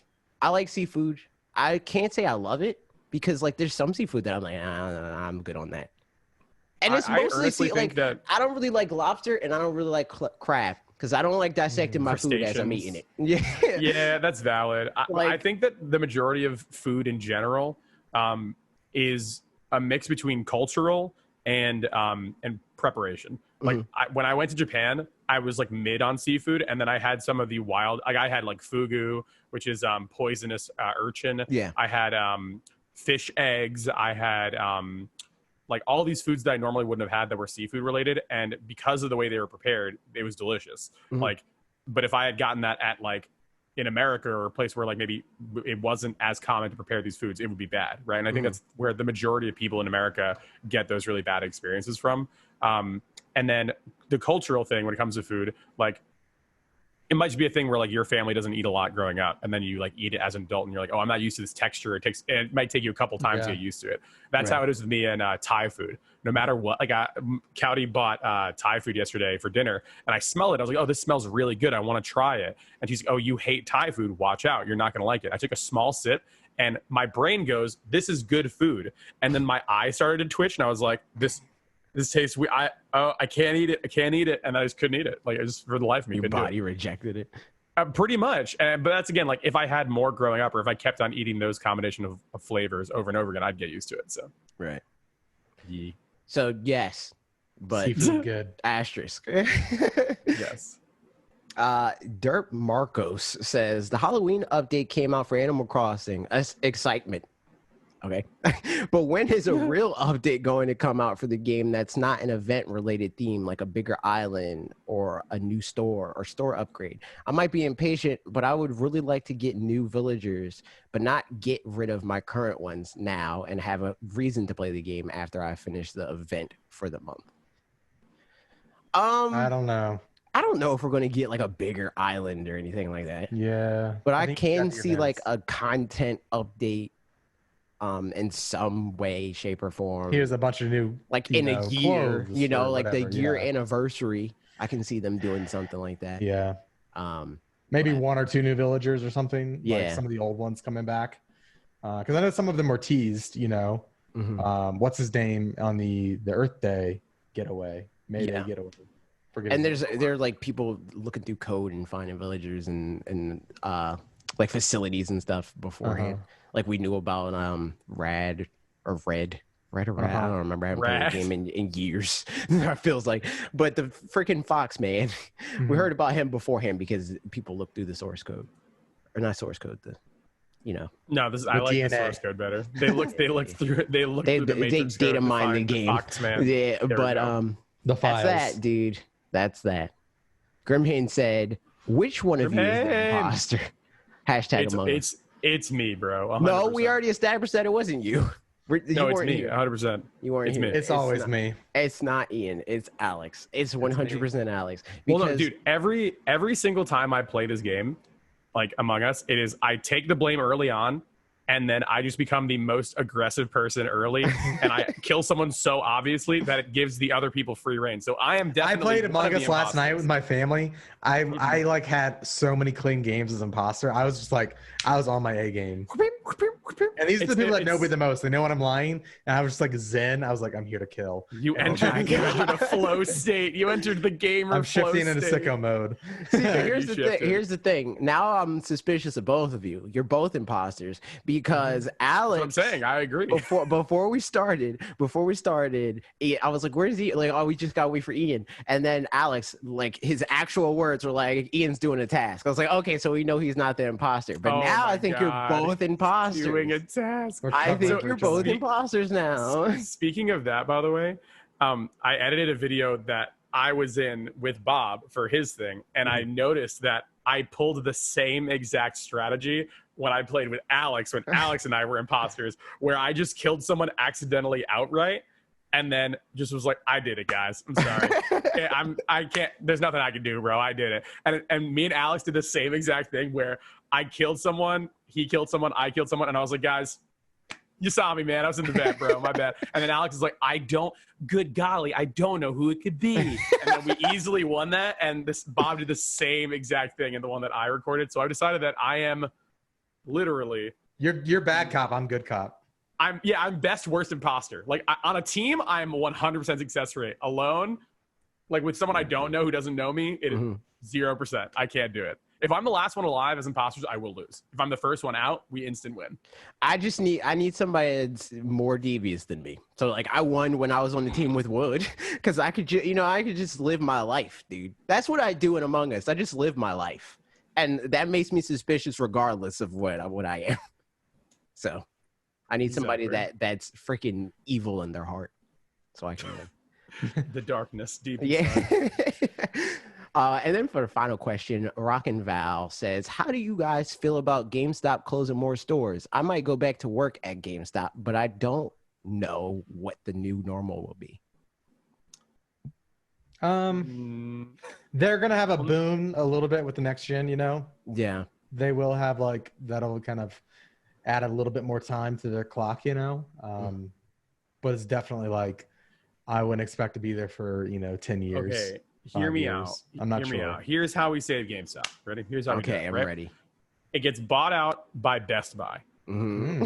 And we change but I'm being serious. And we changed the name to like Best Buy Mini or like just the name or just the colors or something like that. And then you can have it so that when you go to a GameStop, you're only getting either like really cheap Chinese t-shirts of game characters you like, you're getting Funko Pops, or you're getting a system, right? Now, replace all the stuff that means absolutely nothing, and then replace it with, like, actually good headphones, or actually good speakers, or, like, good keyboards, or, like, an inventory that would be somewhat comparable gamer-wise to, a Best Buy. And then suddenly you're like, oh, I'll go here. Boutique items.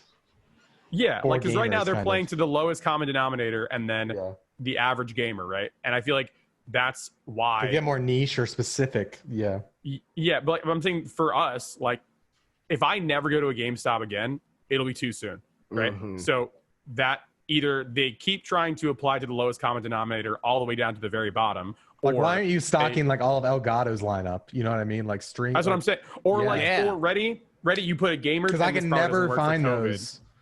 Maybe this doesn't work for COVID, but you put in like you know how you go to like the Geek Squad or whatever, and it's like they tell you like what shit you want to buy. They have, or sorry, what stuff you want to buy. My bad. I'm still not editing this. I'm not editing it, dude. So if Apple gets mad, it's your fault. Sorry. So then you imagine a scenario where you're like, it's like a streamer like setup, like it's like almost like you're test driving a car. You're like, all right, here's the size of the desk you should want. Right? They'll have like an adjustable desk. You have like the gamer chair. You have like multiple models. You have like the different lights or whatever. Like that, I feel like that would actually be pretty useful for someone who just got into streaming this year. Like I would have loved to have gone into a place and be like, hey, I have this size desk. I have this chair. What is the cheapest and different levels of lighting that I can do that is not just Elgato? Like maybe they like get like random lights from like other boutiques and put them there, right?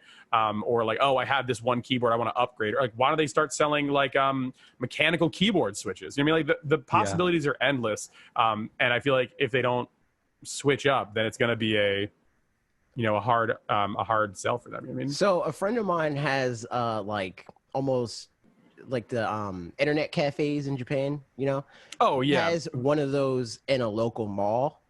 And that's what I thought the next step of GameStop was, like doing something like that where it becomes more about like the social aspect. Because that's what everybody is like what they bemoan about the end of GameStop. It's like, oh, I'm really close friends with people that work there. And like, we talk about games and stuff like that. That's the value in that company that they're not using. Yeah. And something that he tried to do in his shop specifically was also have a part of it that's like geared towards streamers and content creators and stuff like that can't afford to be like really good at it. So he has like setups and stuff where it's almost like the streaming booths at like PAX and stuff. You like go that. there, you pay a fee, and you stream for 2 hours. So I mean, like, bro, that's that would be pretty nutty. Like if you're like, oh, I don't have the equipment, I don't want to buy a camera, I don't want to buy this or whatever, but I want to stream once a week. You're like, all right, I'm gonna buy out like this for an hour and a half. Yeah. Or you get a membership plan or whatever where you pay $30 a month or something. That would be rad. You know? And like you could learn how like, and you could have someone there that's like a Geek Squad guy. Like, hey, here's how. Like the fuck. Bleh. Sorry, you did it again. I didn't say. I didn't. I said. I didn't say the whole thing. It's like the things at the Genius Bar, right, where you go and they teach you how to do your thing. But hey, listen, here's the time for the time for you to learn how to stream. For the first hour, I'll teach you how OBS works. I'll teach you the best sites to kind of compartmentalize these different things you need to know about. And then you can stream for an hour. You can either have the membership for a month to stream just here, or we can sell you some used stuff on the cheap end for you to get used to or whatever. Like, I feel like that would be a genius thing, but I don't know how willing they are. I honestly think that the timing is all messed up for them. Like they had there was like some leaked videos that got posted on YouTube a while ago where they were testing something similar. Not the whole streamer aspect. That was just something that I was like, they should also do this. But the whole like internet cafe idea. They were testing that in some of their stores right before this COVID stuff happened. But now it's like, this is a thing. And I'm not trying to go to no freaking internet cafe in the next 3 years, dude. Like, definitely not. No way. Yeah, no, not happening. So rip GameStop, the long and short of it, you know. RIP, gamer salute.